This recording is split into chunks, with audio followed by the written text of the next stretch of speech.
Hello mga ka-parts, mga ka-viewers, welcome back to my YouTube channel. So ngayon guys, ang i-share ko sa inyo ay tungkol sa brake pads ng iyong sasakyan, which is ang topic natin ngayon ay Ford Everest. Ang kanyang year model guys is 2015 up to 2018 model, either ma 2.2 man yan or ma 3.2. So ang pag-uusapan natin nga brand sa brake pads ngayon nga yan ang kilala dito sa Bisaya.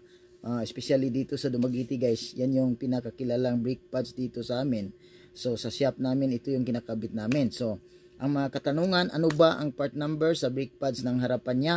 Ano ba ang part number sa brake pads ng likuran niya, which is yung Bendix na brand. So una tayo dun sa harapan guys, ang kanyang part number is DB23CB9 GCT sa Bendix. Okay, so doon naman sa likuran guys, ang kanyang brake pads DB2411 GCT sa Bendix. Okay, so paano mo malalaman na kailangan mo ng palitan ang mong brake pads? So makikita mo naman yan guys, sisilipin mo sa iyong rim or sa yanta na iyong sasakyan, which is gumamit kayo ng flashlight para makita yung mayroon pala tayong sample sa brake pads guys, no? So ito papakita ko sa iyo para may idea naman kayo guys. So ito yung brake pads ng iyong sasakyan. Ganito siya kakapal guys, no?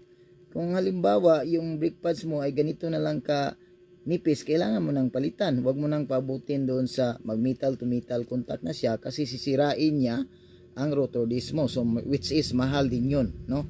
Tsaka wala pa ganong binta ngayon dito sa Bisaya, pero meron naman doon sa Manila guys, no? So medyo may kamahalan lang kasi bago pang modelo, no?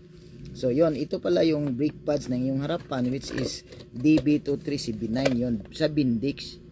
O baliktad yata guys, o paano ba, basta 23CB9 yung kanyang part number sa Bendix. So yun na guys, sana meron kang natutunan, at kapag meron kang natutunan, please don't forget to share, subscribe. Kapag hindi ka pa nakapag-subscribe, pakiclick na rin po yung notification bell para updated po kayo sa susunod kong video. Maraming salamat once again. This is Nestor Godin ang nagsasabing, iba ka pag may alam. God bless sa ating lahat. Bye bye.